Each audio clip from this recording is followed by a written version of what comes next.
حضرت محترم اسامین مکرم، ابھی قرآن حکیم فرقان حمید سے چند کلمات مقدسہ کی تلاوت کی ہے اور آقا دو جہاں صلی اللہ علیہ وسلم کا ایک ارشاد مبارک پڑھا ہے۔ دعا کریں کہ اللہ کریم مجھے صحیح بیان کرنے کی توفیق عطا فرمائے اور ہم سبھی کو اس پر عمل کرنے کی توفیق عطا فرمائے۔ اللہ تعالیٰ کا یہ عظیم احسان ہے کہ اللہ تعالیٰ نے ہم سب کو اپنے پیارے محبوب صلی اللہ علیہ وآلہ وسلم کے امت میں پیدا کر دیا، اور ہم وہ بہترین امت ہیں کہ جن کے حصے میں اللہ کے محبوب علیہ الصلاۃ والسلام کی سنتیں، آپ کا طریقہ اور آپ کا دیا ہوا نظام آیا ہے۔ اس کا شکر جتنا بھی کیا جائے وہ کم ہے۔ آج 12 ربیع الاول ہے۔ ہمارے پیارے نبی صلی اللہ علیہ وآلہ وسلم اسی ماہ مبارک میں دنیا میں تشریف لائے، اسی ماہ مبارک میں اس دنیا سے پردہ فرما گئے، اور اسی ماہ مبارک میں ہمارے پیارے نبی صلی اللہ علیہ وآلہ وسلم مکہ سے مدینہ ہجرت کر کے گئے۔ لیکن آج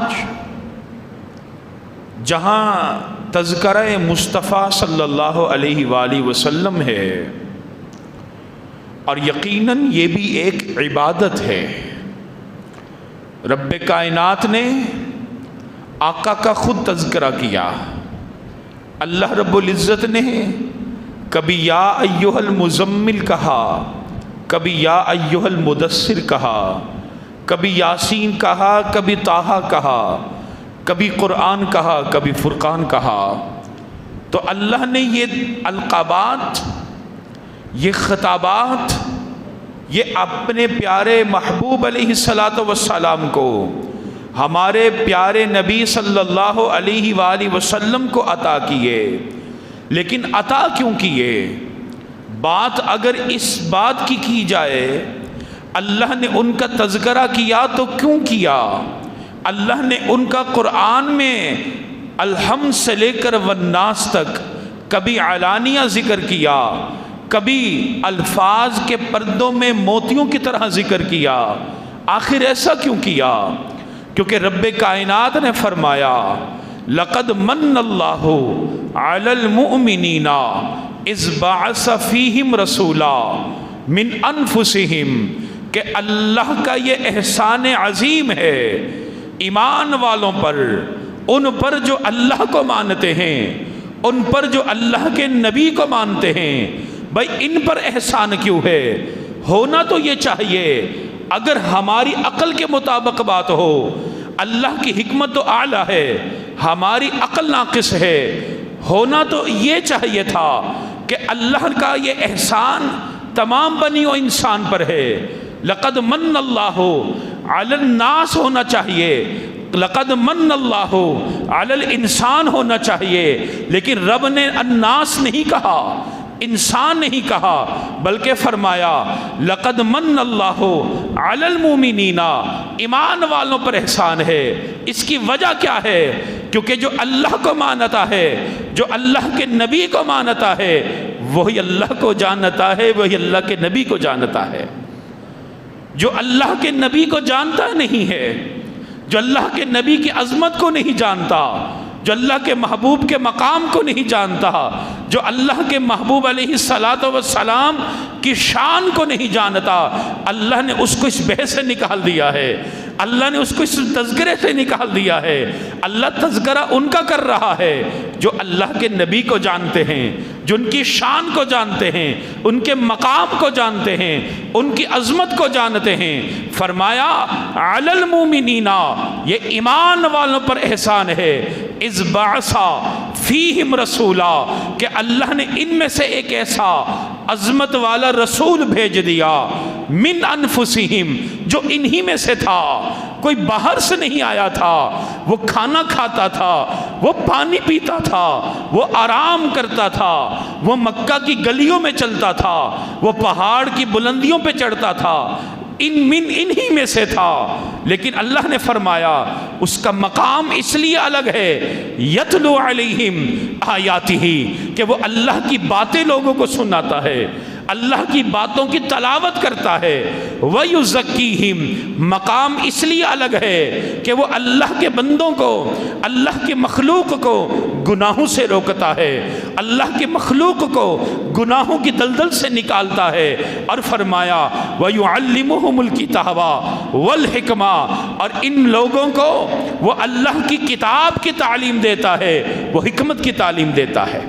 تو یہ تین ذمہ داریاں ہمارے نبی کے اللہ نے بیان کر دی۔ ایک ذمہ داری بیان کی، اللہ کے کلام، اللہ کی آیات کی تلاوت کرتا ہے۔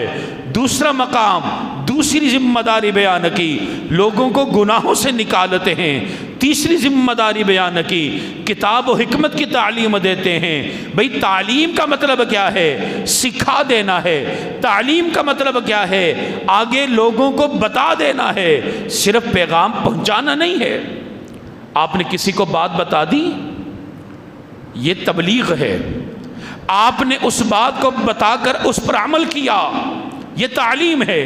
تعلیم میں عمل آ جاتا ہے، تبلیغ میں صرف میسج کو کنوے کرنا آ جاتا ہے۔ ہمارے محبوب علیہ الصلوۃ والسلام اتنے عظیم ہیں، اگر ہمارے محبوب نے فرمایا بھئی جھوٹ نہیں بولنا، تعلیم دی، خود کر کے بھی دکھایا۔ 63 سال آقا علیہ الصلوۃ والسلام اس دنیا میں جلوہ فروز رہے، آپ نے کبھی جھوٹ نہیں بولا۔ آقا نے فرمایا بھائی خیانت نہیں کرنی، آقا نے امانت داری کر کے 63 سالوں میں دکھا دیا امین کون ہوتا ہے۔ آقا نے فرما دیا بھائی جھوٹی گواہی نہیں دینی، آقا نے اس کی شدت سے مذمت کر کے یہ بتا دیا، دکھلا دیا کہ بھائی جھوٹی گواہی دینے والا کتنا بدبخت ہوتا ہے۔ آقا نے اگر بتایا بھائی سود نہیں کھانا، تو آقا علیہ الصلوۃ والسلام نے خطبہ حجۃ الوداع سے پہلے بھی، خطبہ حجۃ الوداع کے مقام پر بھی یہ فرما دیا، ابن عباس جو میرے عباس چچا، ابن عباس کے والد میرے چچا عباس بن عبد المطلب کا سود ہے، آج میرے پاؤں میں ہے۔ آقا نے فرمایا بھائی حیا کو اپنے اندر پیدا کرو۔ آقا نے اپنے اندر حیا کو پیدا کر کے لوگوں کو دکھا دیا۔ آقا نے فرمایا بھائی منافع خوری، ناجائز منافع خوری سے بچ جاؤ۔ آقا علیہ الصلوۃ والسلام نے کبھی نبوت سے پہلے بکریاں چرائیں، کبھی نبوت سے پہلے شام سفر کیا، کبھی نبوت سے پہلے یمن کا سفر کیا، کبھی چائنا کے تاجروں سے ملے جو مسند امام احمد میں لکھا ہے۔ لیکن آقا نے بتا دیا کہ بھائی ناجائز منافع خوری نہیں کرنی۔ آج بے شمار کرائسس موجود ہیں، آج ہمارے وطن عزیز میں، آج ہماری زندگیوں میں بحران موجود ہیں۔ آج ہم ان بحرانوں سے کیسے نکل سکتے ہیں؟ خدا را اگر ہم باہر کی دنیا کو سجا رہے ہیں، اپنے اندر کی دنیا کو بھی سجانے والے بن جائیں۔ اگر باہر ہم روشنیاں کر رہے ہیں، اپنے دل میں بھی آقا علیہ الصلوۃ والسلام کی سنت کو اختیار کر کے دل کو روشن کر لیں۔ اگر ہم باہر قمقمے لگا رہے ہیں، اپنے دل کے اندر بھی یاد مصطفیٰ کی قمقمے لگا دیں، تو پھر ہی ہماری نجات ہوگی۔ اس لیے میں اکثر یہ کہتا ہوں کہ بھائی آپ مساجد کو سجاتے ہیں، اپنی عقیدت کا اظہار کرتے ہیں، ہم مخالفت نہیں کرتے۔ بندہ عقیدت کا اظہار کرے، آقا سے محبت کا اظہار کرے، اللہ کو کون سی ادا پسند آ جائے، لیکن سجانے سے زیادہ بہتر یہ ہے ہم مساجد آباد کرنے والے بن جائیں۔ ہم کیا مساجد کو آباد کر رہے ہیں؟ کیا ہم اس نظام معیشت کو اپنا رہے ہیں جو آقا علیہ الصلوۃ والسلام نے دیا؟ رب کائنات نے 1400 سال پہلے کیا فرمایا؟ لقد کان لکم فی رسول اللہ اسوۃ حسنہ، تمہارے لیے میرے محبوب کی زندگی بہترین نمونہ ہے۔ یقین جانیے آقا کی زندگی کو جن لوگوں نے اختیار کیا وہ ابو بکر تھے، صدیق بن گئے، وہ عمر تھے، فاروق بن گئے، وہ عثمان تھے، ذو النورین بن گئے، وہ علی المرتضیٰ تھے، شیر خدا بن گئے۔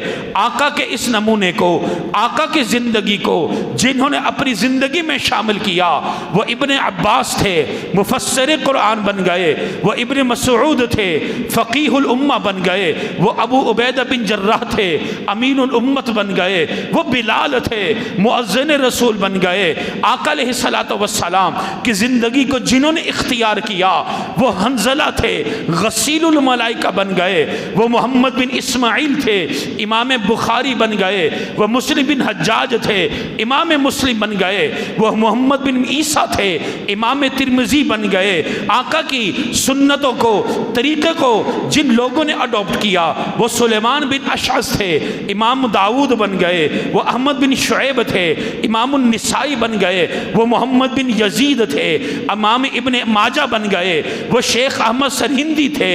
ان لوگوں نے آقا کی زندگی کو فالو کیا، مجدد الفسانی بن گئے، وہ قطب الدین احمد تھے، اشہاب ولی اللہ بن گئے، وہ سید احمد تھے، سید احمد شہید بن گئے، وہ اسماعیل تھے، شاہ اسماعیل شہید بن گئے۔ اگر آج ہم آقا کی زندگی کو فالو کریں گے، ان کو پیروی کریں گے، ان کے نظام کو اپنی زندگی میں لے کر آئیں گے، یقیناً ہم بھی مسلمان بن جائیں گے۔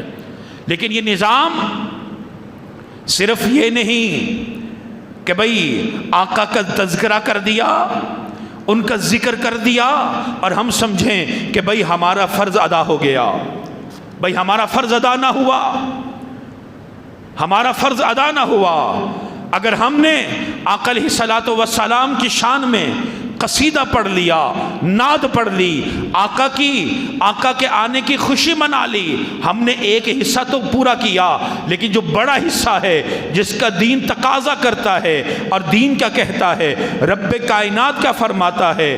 آپ فرماتے ہیں قل ان کنتم تحبون اللہ فاتبعونی یحببکم اللہ۔ اے میرے محبوب آپ اپنے بندوں کو کہہ دیں اگر تم اللہ سے محبت کرتے ہو، اگر تم اللہ سے محبت کے دعویٰ دار ہو تو میرے نبی کے طریقے پر چلو، میرے نبی کی سنتوں پر چلو۔ آج جہاں معاشی طور پر عدمی استحکام پھیلا ہوا ہے، اگر آج ہم آقا علیہ الصلوۃ والسلام کی سنتوں کو اختیار کر لیں، یہ استحکام آ سکتا ہے، یہ عدم استحکام ختم ہو سکتا ہے۔ یہ جو معاشی عدم استحکام موجود ہے اس کو ہم کنٹرول کر سکتے ہیں۔ آج ہر بندے سے پوچھا جائے بھئی تمہارا مسئلہ کیا ہے، وہ بندہ کہے گا روزی روٹی کا مسئلہ ہے۔ بھئی مسئلہ کیا ہے؟ بھئی کمانے کا مسئلہ ہے۔ بھئی مسئلہ کیا ہے؟ بھئی روزگار کا مسئلہ ہے۔ کیا ہمارا مسئلہ صرف روزگار کا تھا؟ کیا ہمارا مسئلہ صرف روزی روٹی کا تھا؟ کیا ہمارا مسئلہ پانی روٹی کا تھا؟ بھئی ہمارا مسئلہ یہ نہیں تھا۔ ہمارا اصل میں مقصد کیا تھا؟ وَمَا خَلَقْتُ الْجِنَّ وَالْإِنسَ إِلَّا لِيَعْبُدُونَ، ہم نے تمہیں عبادت کے لیے پیدا کر دیا۔ وَمَا مِن دَابَّةٍ فِي الْأَرْضِ إِلَّا عَلَى اللَّهِ رِزْقُهَا، رزق اللہ نے اپنے ذمے لے لیا۔ اللہ نے اشارہ کر دیا بھئی تم میرا دیا ہوا مقصد ادا کر دو، میں اپنی ذمہ داری ادا کر دوں گا۔ آج اگر روزی روٹی کا مسئلہ ہے، رزق کا مسئلہ ہے، تو یقین جانیے پھر ہم اپنی ذمہ داری ادا نہیں کر رہے، ہم عبادت نہیں کر رہے۔ عبادت کیا ہے؟ بھائی عبادت کا تعلق صرف نماز سے نہیں، عبادت کا تعلق صرف مسجد میں بیٹھنے سے نہیں، عبادت کا تعلق صرف صفا مروہ چکر لگا لینے سے نہیں، عبادت کا تعلق صرف طواف کعبہ سے نہیں، بلکہ عبادت کیا ہے کہ اللہ کا حکم ہو اور طریقہ مصطفیٰ صلی اللہ علیہ وسلم ہو، اللہ اس کو عبادت کہتا ہے۔ آپ دکان پر ہیں، اس طریقے پر چلیں۔ آپ روزگار کما رہے ہیں، اس طریقے پر چلیں۔ آپ اللہ کے بندوں کو کچھ چیز دے رہے ہیں، اس طریقے پر چلیں، کوئی لین دین کر رہے ہیں، اس طریقے پر چلیں۔ آپ جب اس طریقے پر چلیں گے تو آقا علیہ الصلوۃ والسلام کا طریقہ ہوگا، اللہ اس کو بھی عبادت کہتا ہے، یہ بھی عبادت ہوگا۔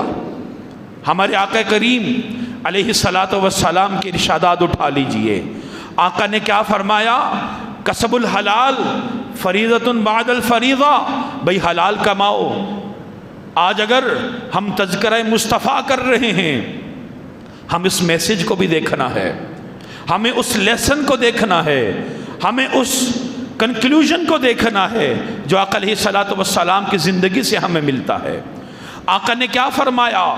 حلال کمانا ہے، بھئی حرام نہیں کمانا، سود نہیں کھانا، رشوت نہیں لینی، قمار بازی نہیں کرنی، سٹے بازی نہیں کرنی، کوئی ناجائز منافع خوری نہیں کرنی۔ آقا نے فرمایا تم حلال کما لو، کسب الحلال فریضۃ بعد الفریضہ، اللہ کے نزدیک اس کا ثواب اتنا ہے کہ تم نے گویا کہ ایک فرض ادا کر دیا، حلال کمانے والے بن جاؤ۔ آقا نے فرمایا ان من الذنوب ذنوبا، کچھ گناہ ہوتے ہیں بندہ بھولے سے کر لیتا ہے، اس کو یاد نہیں رہتا، لا تکفر بہا الصلاۃ ولا صیام، لیکن ان گناہوں کو اللہ کے ہاں معافی نماز سے نہیں ملتی۔ وہ گناہ اتنے عجیب ہوتے ہیں، بندہ روزہ رکھتا ہے وہ گناہ کی معافی نہیں ہوتی، ولل حج، بندہ حج کرتا ہے وہ گناہ پھر بھی معاف نہیں ہوتے، ولل عمرہ، بندہ عمرہ کرتا ہے وہ گناہ پھر بھی معاف نہیں ہوتے۔ قالوا فما یکفر بہا یا رسول اللہ، صحابہ نے پوچھا یا رسول اللہ صلی اللہ علیہ وسلم، یقیناً آپ فرما رہے ہیں کچھ گناہ ہیں نہ نماز سے معافی ہوگی، نہ روزے سے معافی ہوگی، نہ حج سے معافی ہوگی، نہ عمرہ سے معافی ہوگی، تو اے اللہ کے نبی ہمیں بتا دیجئے معافی پھر کس طرح ہوگی، کس طرح ہم اپنے ان گناہوں کو معاف کریں، کس طرح اللہ کی بخشش کو مانگے۔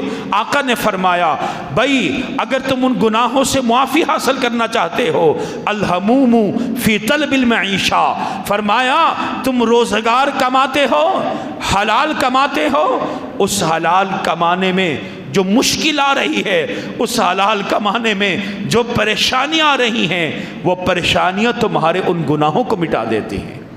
جو گناہ تمہاری نمازوں سے نہیں مٹتے، جو گناہ تمہارے روزوں سے نہیں مٹتے، اللہ تمہارے کاروبار جو حلال ہے اس کی پریشانیوں سے وہ تمہارے گناہوں کو مٹا دیتا ہے۔ آقا کی کتنی پیاری تعلیمات ہیں۔ آج 12 ربیع الاول ہمیں یہ تجدید عہد کرنا ہے کہ ہم آقا علیہ الصلوۃ والسلام کے طریقوں پر چلنے والے بن جائیں، آقا علیہ الصلوۃ والسلام کے ان ارشادات کو فالو کرنے والے بن جائیں۔